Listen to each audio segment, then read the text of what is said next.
10 સંસ્કૃત પાઠ 6 કાષ્ઠખંડ જોઈશું. કાષ્ઠખંડ અર્થાત લાકડાનો ટુકડો. આ એક સંકલિત પાઠ છે. પ્રાચીન ભારતીય સંસ્કૃત શિક્ષણ પ્રણાલીમાં ગુરુ શિષ્યનું સાનિધ્ય ખૂબ મહત્વનું હતું. ગુરુકુળમાં નિવાસ કરીને વિદ્યાભ્યાસ કરવાની પરંપરાને કારણે આખો દિવસ ગુરુ અને શિષ્યનો સાથ રહેતો. તેથી ગમે તે ઘડીએ અને ગમે તે સ્થળે ગુરુ પોતાના શિષ્યને જ્ઞાન પીરસવાનું રાખતા. આ કારણે નિયત અભ્યાસક્રમનો પાઠ ભણવાની સાથે સાથે ક્યારેક સાહજિક રીતે અને ક્યારેક આકસ્મિક રીતે પણ શિષ્યને જ્ઞાન પ્રાપ્ત કરવાનો અવસર મળતો. આ પરંપરા આજે પણ પ્રાચીન પદ્ધતિથી સંસ્કૃતનું અધ્યાપન કરાવતી પાઠશાળાઓમાં અને ગુરુકુળોમાં સચવાયેલી છે. આવો જ એક પ્રસંગ આ પાઠમાં છે. નદી કિનારે શિષ્ય સાથે ભ્રમણ કરતા ગુરુને આકસ્મિક રીતે નદીના પાણીમાં તરતો એક લાકડાનો ટુકડો નજરે પડે છે. તરત જ ગુરુની પ્રજ્ઞા પોતાના શિષ્યને એક મહત્વનું જ્ઞાન પીરસવા માટે સક્રિય બને છે. એ સમયે અને એ સ્થળે કોઈ ગુરુએ પોતાના શિષ્યને જે જ્ઞાન આપ્યું હતું તે આજે પણ એટલું જ પ્રસ્તુત છે. કાષ્ઠખંડ પોતાના જન્મકાળથી જ પાણીમાં તરવાનો ગુણ ધરાવે છે. સદભાગ્યે તે સમુદ્રને મળતી નદીના પાણીમાં આવી પહોંચ્યો છે. તેથી હવે આ કાષ્ઠખંડને રત્નાકર મનાતા સમુદ્રમાં પહોંચવાનું સ્વાભાવિક રીતે સૌભાગ્ય પ્રાપ્ત થવાનું છે. પણ જ્ઞાની ગુરુની દૃષ્ટિએ આ સૌભાગ્ય પ્રાપ્તિના માર્ગમાં વિઘ્નો પણ જોઈ શકે છે.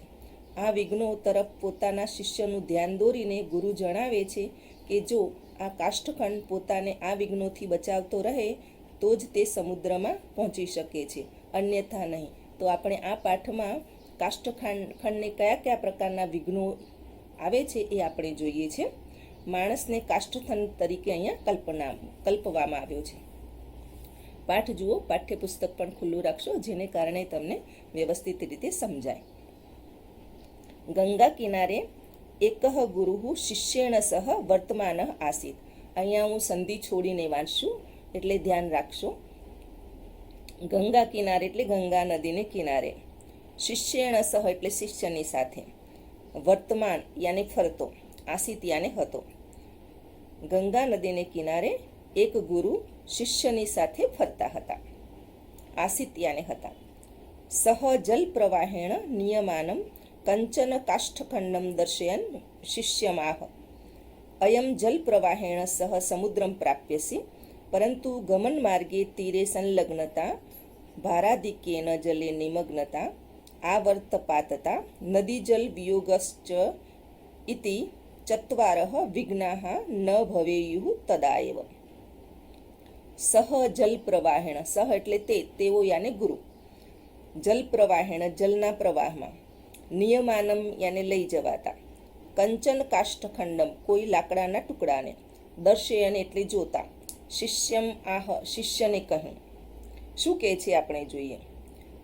તેઓ જલ પ્રવાહમાં લઈ જવાતા કોઈ લાકડાના ટુકડાને જોઈને શિષ્યને કહે. ગુરુ અને શિષ્ય બંને નદીને કિનારે ભ્રમણ કરતા હતા અને તે સમયે જલ પ્રવાહમાં એક લાકડાનો ટુકડો જોવા મળ્યો. તો એને જોઈને ગુરુ શિષ્યને કહે છે અયમ જલ પ્રવાહ એટલે આ જલ પ્રવાહથી સહ યાને સાથે સમુદ્રમ પ્રાપ્યસી સમુદ્રને પ્રાપ્ત કરશે પરંતુ જલ માર્ગે ગમન માર્ગે તીરે સંલગ્ન. ગમન માર્ગ એટલે જવાના માર્ગમાં. તીરે સંલગ્નતા એટલે કિનારા સાથેનું જોડાણ. સંલગ્નતા યાને જોડાણ. ભારાધિક્યેન જલે નિમગ્નતા. ભારાધિક્યેન વધારે પડતા ભારથી.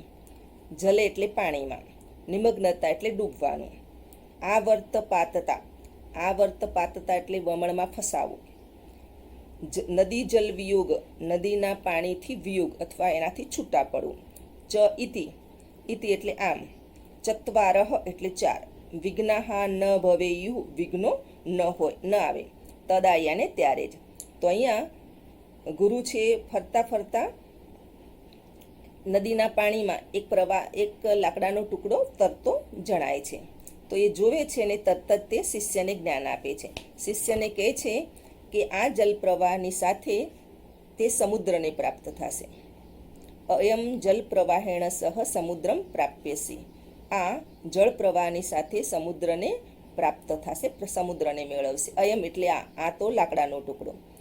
પરંતુ જલ માર્ગે તીરે સંલગ્નતા, પરંતુ જવાના માર્ગે તીર સાથેનું જોડાણ, કિનારા સાથેનું જોડાણ.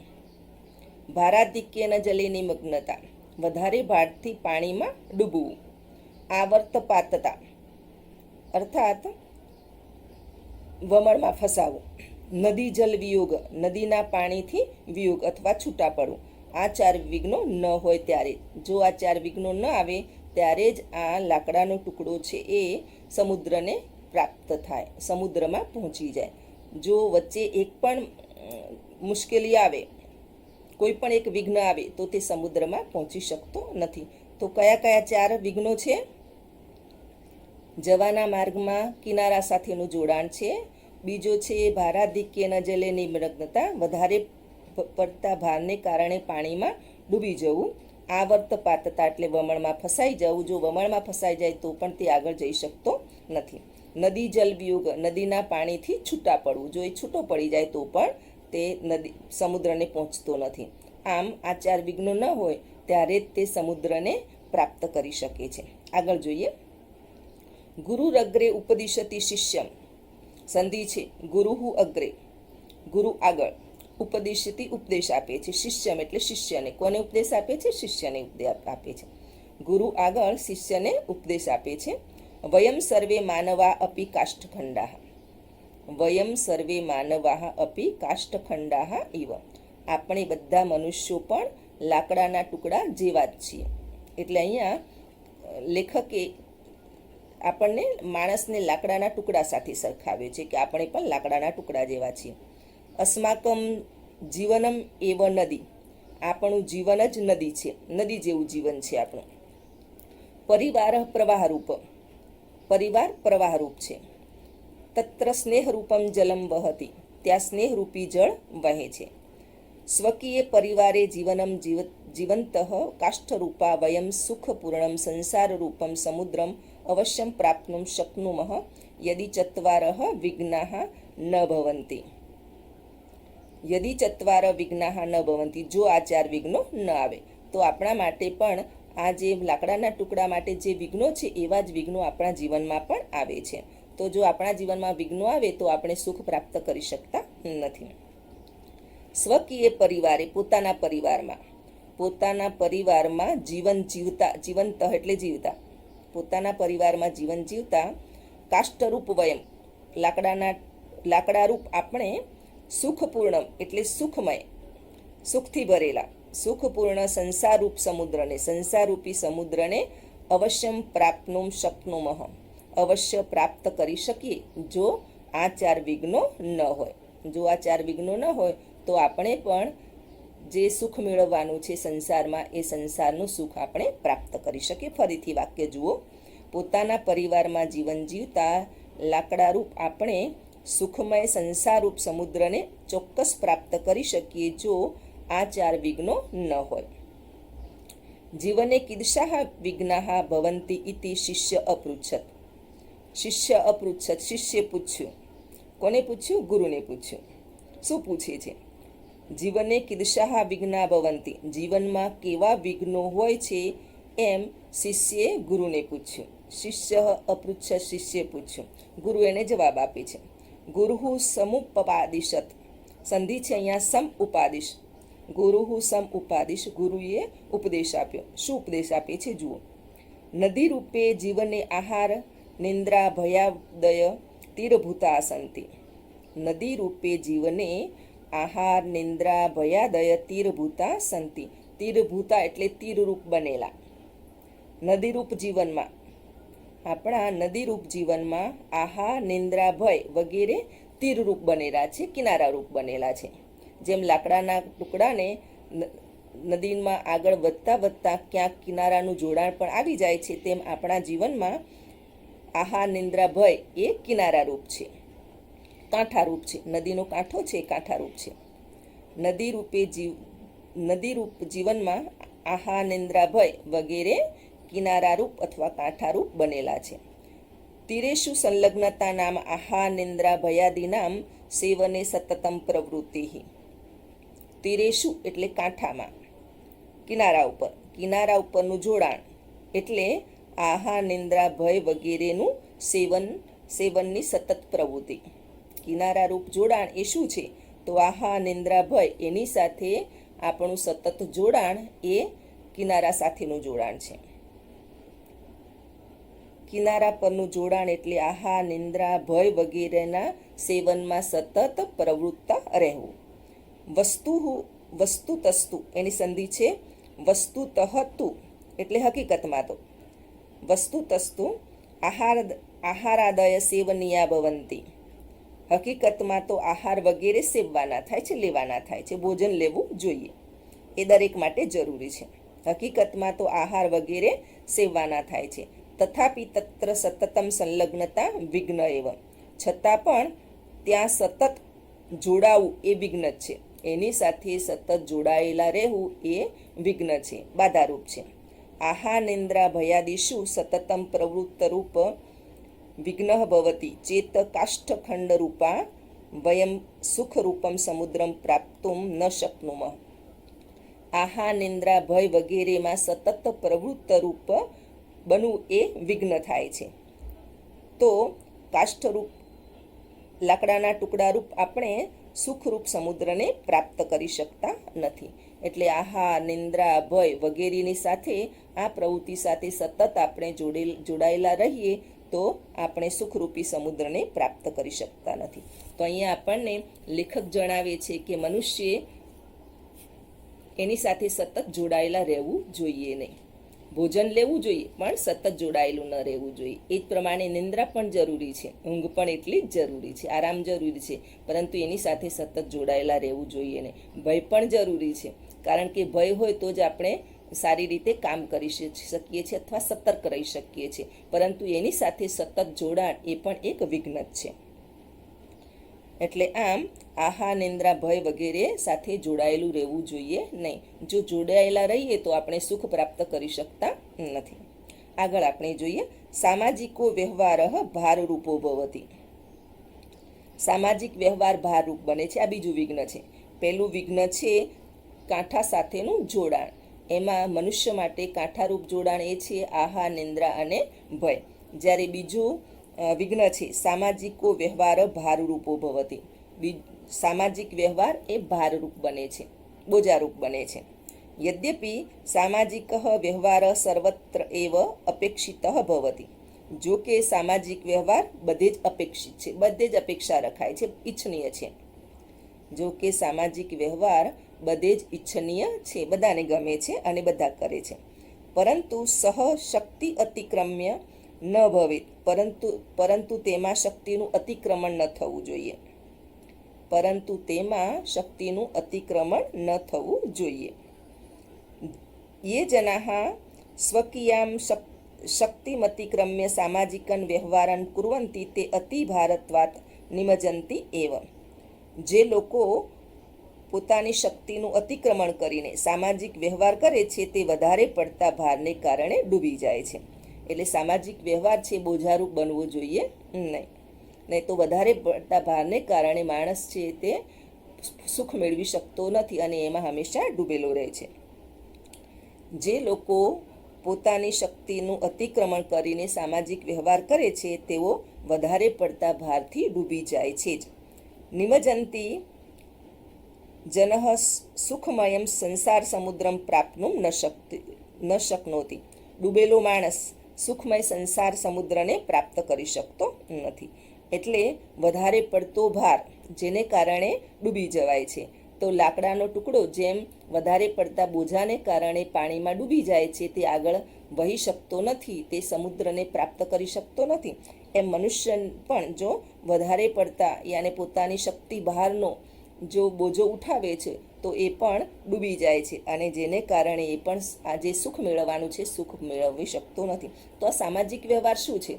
જે જન્મથી માંડીને ગર્ભાધાનથી માંડીને અંતિમ સંસ્કાર યાને જે 16 સંસ્કાર છે એ સંસ્કારમાં વધારે પડતો ખર્ચ કરવો એ બોજારૂપ છે, અને જો વધારે પડતો ખર્ચ કરે તો બોજા પાછળ એ એમાં ડૂબી રહે છે અને આગળ આવી શકતો નથી. એને જે સુખ મેળવવું છે એ સુખ મેળવી શકતો નથી.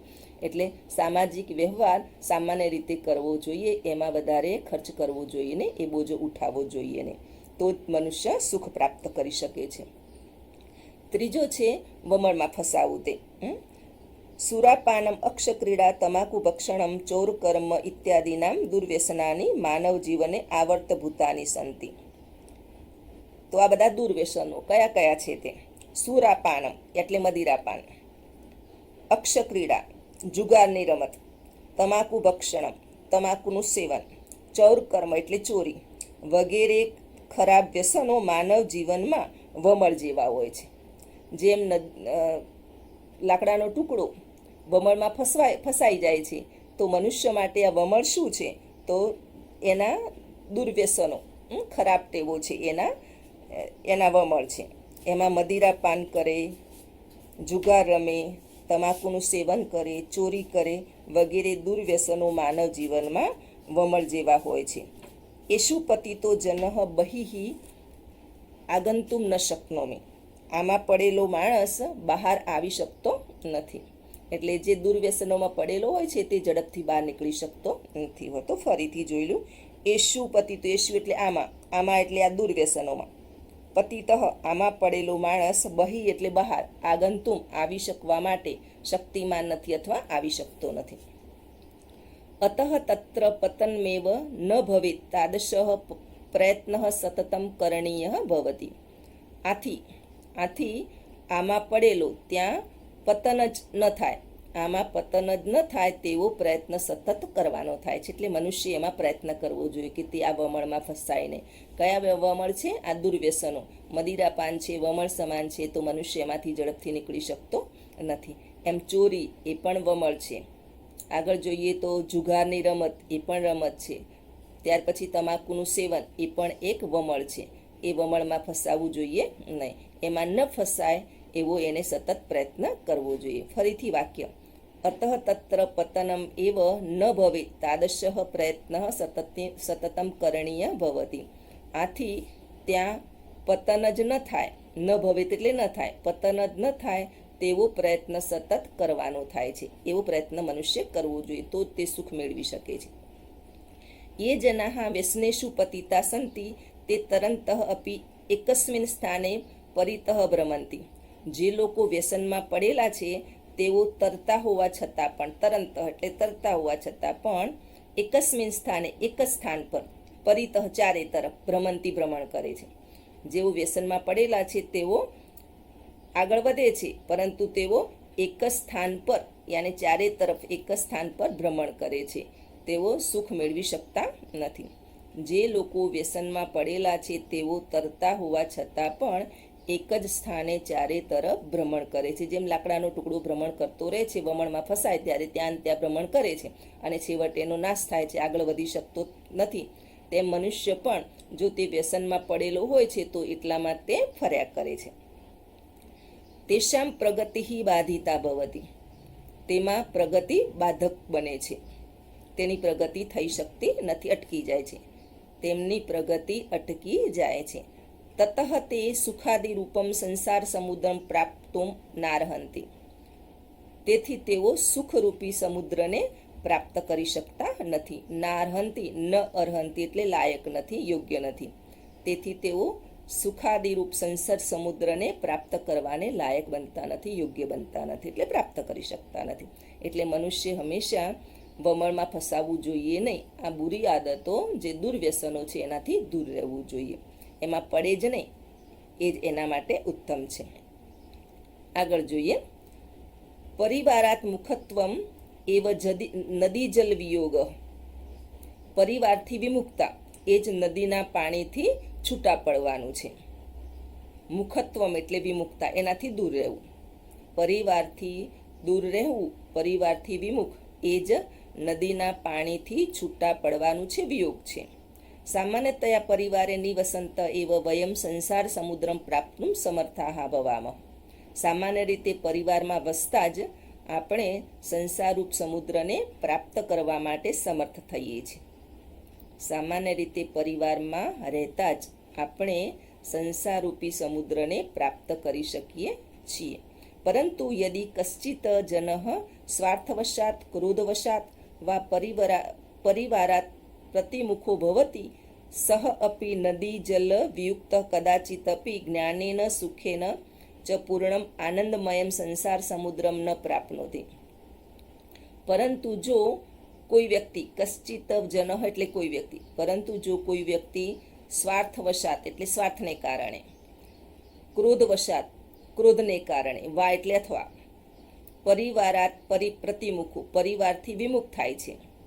જો કોઈ વ્યક્તિ સ્વાર્થને કારણે અથવા ક્રોધને કારણે પરિવારથી વિમુખ થાય છે, તે પણ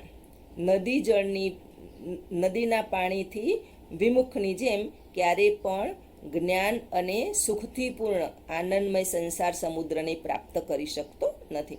તો વ્યક્તિ છે સ્વાર્થને કારણે પોતાના કુટુંબથી અલગ થાય છે, કોઈક એનામાં સ્વાર્થ હોય છે, અથવા તો કોઈ ક્રોધ હોય છે. તો સ્વાર્થ કેવો હોઈ શકે કે પરિવારથી તે મોટો માણસ બની શકે, અથવા ધનવાન બની શકે, વધારે મહેનત કરી શકે, અથવા સુખ સમૃદ્ધિ પ્રાપ્ત કરી શકે. તો આ એનો સ્વાર્થ છે, અને સ્વાર્થને કારણે તે પરિવારથી અલગ થાય છે. અને ક્રોધ વશાત ક્રોધ આવી જાય પરિવારને કોઈ કારણસર, કોઈ સામાન્ય ટંટા ફસાદને કારણે, સામાન્ય બોલાચાલીને કારણે ક્રોધ આવીને જેને કારણે તે પરિવારથી વિમુખ થાય છે. આમ જો કોઈ વ્યક્તિ સ્વાર્થને કારણે અથવા ક્રોધને કારણે તે પરિવારથી વિમુખ થાય છે, દૂર જાય છે, તો તે પણ નદીના પાણીથી છૂટા પડેલા કોઈ પણ જ્ઞાન અને સુખથી પૂર્ણ આનંદમય સંસાર સમુદ્રને પ્રાપ્ત કરી શકતો નથી. એટલે પરિવારથી દૂર જાય તો તે જે પરિવારનું સુખ છે, જે સ્નેહ છે, પ્રેમ છે, મળવો જોઈએ તે મળતો નથી, અને તે સુખ મેળવી શકતો નથી, જ્ઞાન પણ મેળવી શકતો નથી. પરંતુ જો વ્યક્તિ કોઈ સ્વાર્થને કારણે અથવા ક્રોધને કારણે પરિવારથી વિમુખ થાય છે, તો તે પણ નદીના પાણીથી વિખૂટા પડેલા કોઈ પણ જ્ઞાન અને સુખથી પૂર્ણ આનંદમય સંસારરૂપી સમુદ્રને પ્રાપ્ત કરી શકતો નથી. તો આ વ્યક્તિ છે એ જાણે વિખૂટો પડી ગયો છે. જેમ નદીના પાણીમાંથી લાકડાનો ટુકડો વિખૂટો પડે તો તે આગળ વધી શકતો નથી, ત્યાં જ અટકી જાય છે, તેમ મનુષ્યમાં પણ તે પ્રકારે છે. તો જો પરિવારની સાથે તે રહેતો નથી અને છેવટે એકલો પડી જાય છે, અને જે એને સુખ મેળવવાનું છે, સંસારરૂપી સુખ છે, એ પ્રાપ્ત કરી શકતો નથી. ચતુર્ભ્યઃ વિઘ્નેભ્યઃ રક્ષિતા જનાઃ જ્ઞાનેન સુખેન ચ પૂર્ણમ આનંદમયમ સંસારરૂપમ સમુદ્રમ અવશ્યમ પ્રાપ્નુવન્તિ. આમ ચતુર્ભ્યઃ વિઘ્નેભ્યઃ ચાર વિઘ્નોથી રક્ષાયેલો માણસ, રક્ષાયેલા લોકો, ચાર વિઘ્નોથી રક્ષાયેલા લોકો જ્ઞાન અને સુખથી પૂર્ણ આનંદમય સંસારરૂપ સમુદ્રને ચોક્કસ પ્રાપ્ત કરી શકે છે. એટલે મનુષ્ય જો આ ચાર વિઘ્નોમાં ન ફસાય, એમાંથી જો બહાર નીકળી જાય ઝડપથી, તો એ સંસારનું સુખ પ્રાપ્ત કરી શકે છે, નહીં તો એ સંસારનું સુખ પ્રાપ્ત કરી શકતું નથી. એટલે મનુષ્ય હંમેશા આ જે તીર પરનું જોડાણ છે, ભારની અધિકતાને કારણે પાણીમાં ડૂબી જવાનું છે, વમળમાં ફસાવાનું છે, નદીના પાણીથી વિખૂટા પડવાનું છે, આ જે ચાર વિઘ્નો છે, ચાર વિઘ્નોથી હંમેશા દૂર રહેવું જોઈએ.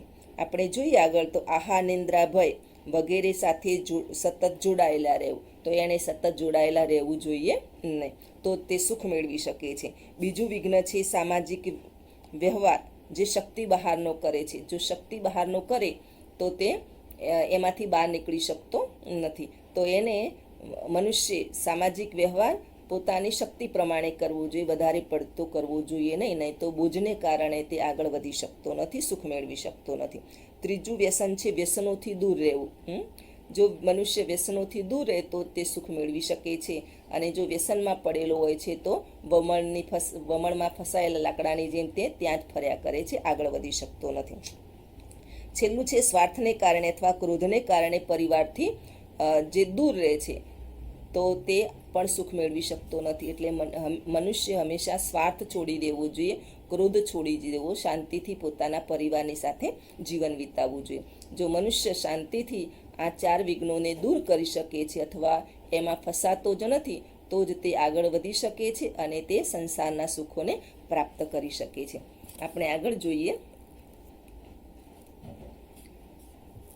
સંધિ આપેલી છે. સ જલ પ્રવાહેણ, એની સંધિ થશે સહ પ્લસ જલ પ્રવાહેણ. આગળ છે શિષ્યમાહ, એની સંધિ છે શિષ્યમ પ્લસ આહ. ગુરુરગ્રે, ગુરુહુ પ્લસ અગ્રે. કાષ્ઠખંડા ઇવ, કાષ્ઠખંડાહ ઇવ આ વિસર્ગ સંધિ છે. સમુપાદિશત, સમ પ્લસ ઉપાદિશત. વસ્તુતસ્તુ, વસ્તુતઃ પ્લસ તુ. સર્વત્રૈવ, સર્વત્ર પ્લસ એવ. કરણીયો ભવતિ, કરણીયઃ ભવતિ. સો અપી, સહ પ્લસ અપી. નાર્હંતિ, ન પ્લસ અર્હંતિ. કદાચિત અપી, કદાચિત અપી. તો આવી સંધિ પણ તમારી પાઠ્યપુસ્તકમાં જોવાની.